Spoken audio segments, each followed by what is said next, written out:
Hey everyone, my name is Sadie and welcome back to my channel, or if it's your first time here, welcome. I'm so glad you're watching this video. So I feel like a lot of the content that I like to make and also like to watch tend to be very centered around buying things.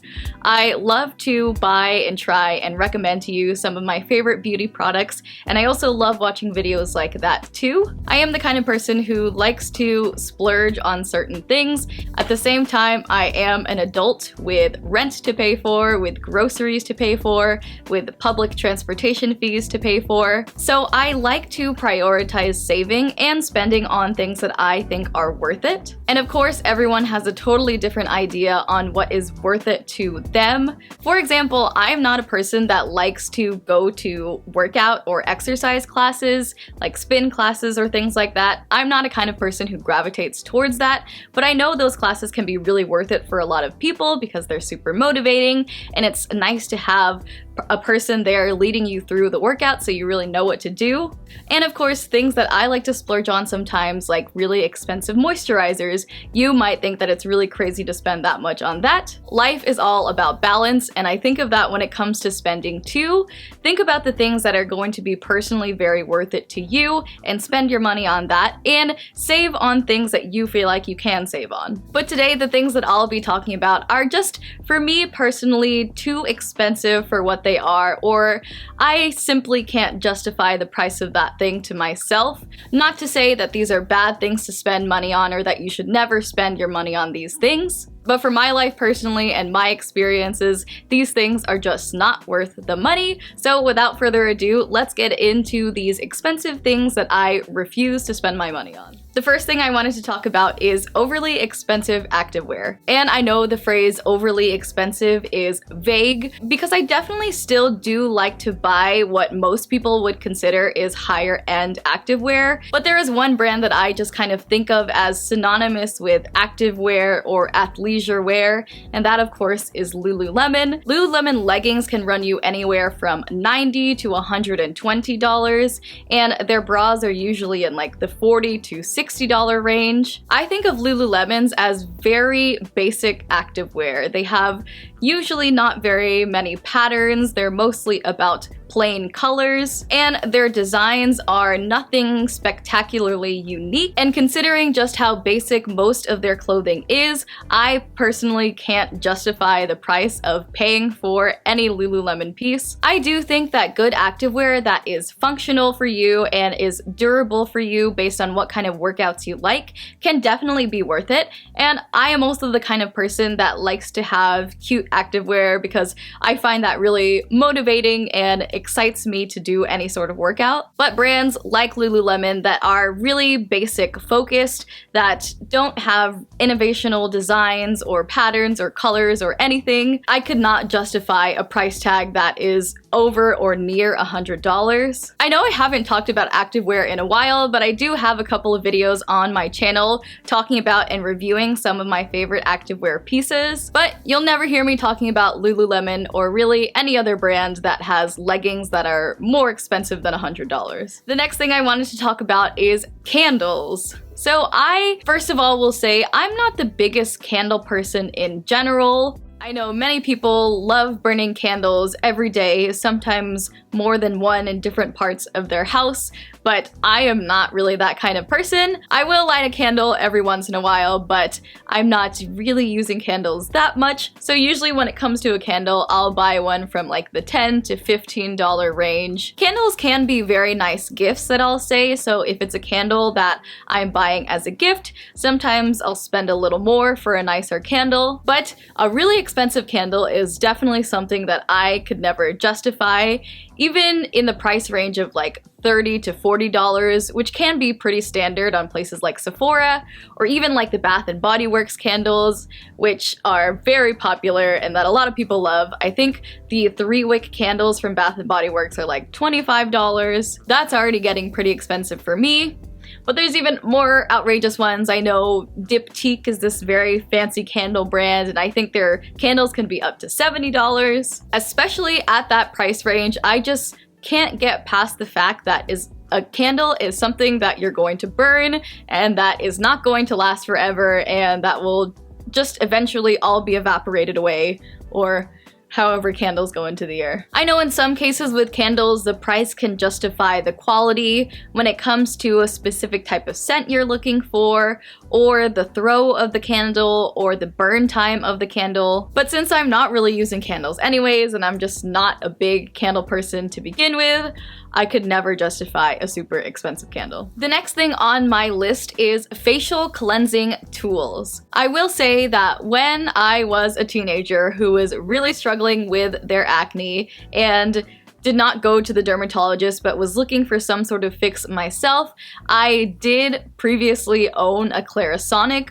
which is this cleansing tool, which I don't even know if Clarisonics exists anymore, but it's this cleansing tool with this spinning head that I thought was going to clear me of all of my skin issues. But of course, like many of the things I tried at the time, did not really work and was probably doing more harm to my skin than it was helping it. Now when I think about the cleansing step, I love for there to be as little friction as possible.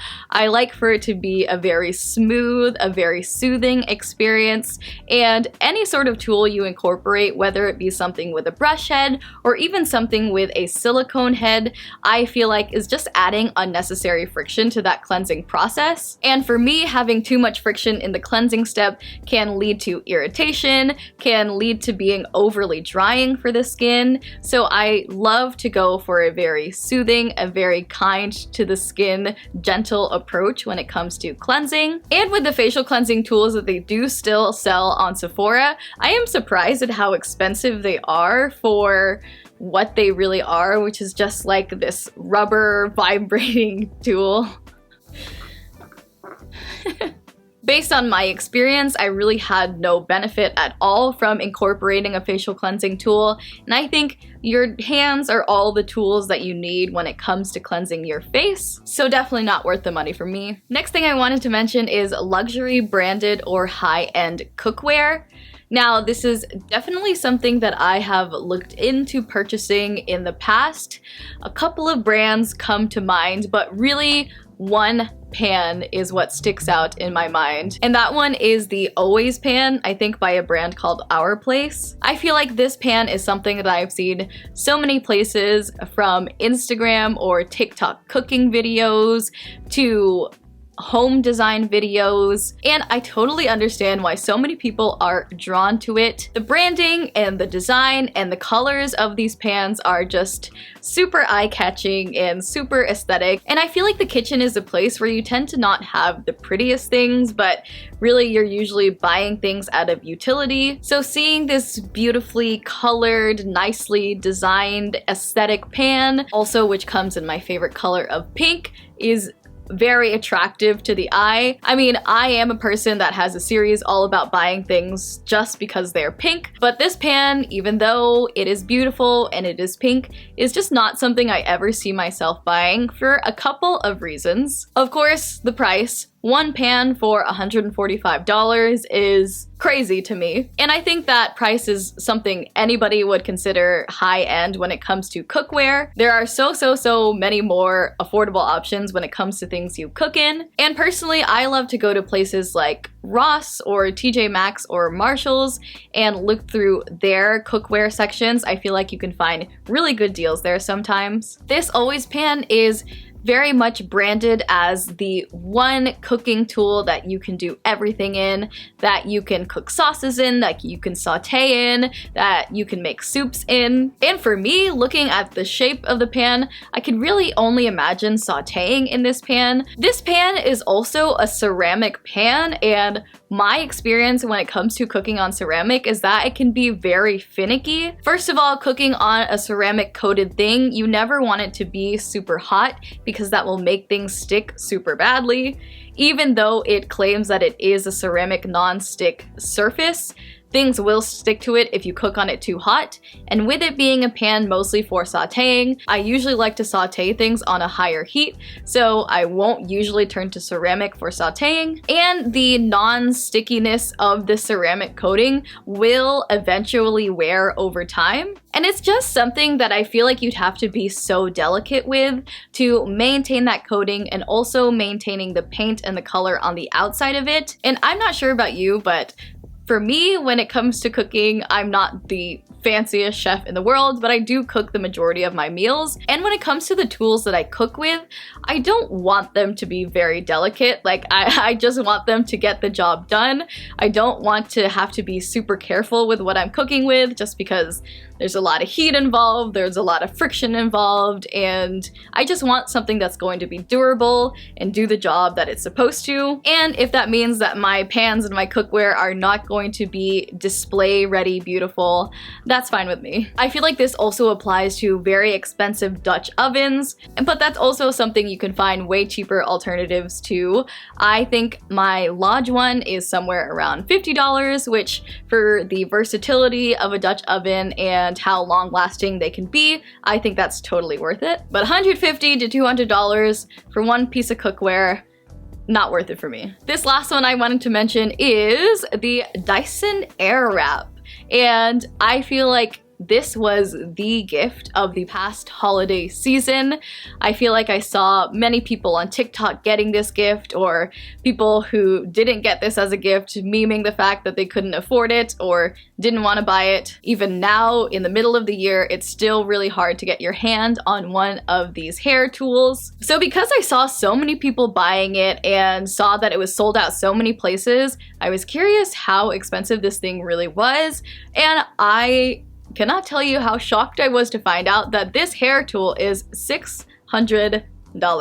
Now, I do have a hair tool that is definitely on the expensive end. I have the Amika hair dryer brush. I don't know the exact name of it, but I bought that for around $100, and at that price, that's definitely something I would consider an expensive hair tool. Even that Amika hair tool that I have now, I am not a person who very often will use a tool to style my hair. I am definitely a low maintenance hair person. I'll usually just let it air dry and not even use a blow dryer. And with something that is so expensive, I would really like for it to be something that I use very often. But a heat styling tool is really not something that you should be using on your hair on an everyday basis. While I know a lot of people do it very often, is not something that you should necessarily always do for the health of your hair. And using a big styling tool that is loud, that is cumbersome, that adds heat to your hair is just not the type of thing that I will use often enough to justify how expensive it is. Dyson is like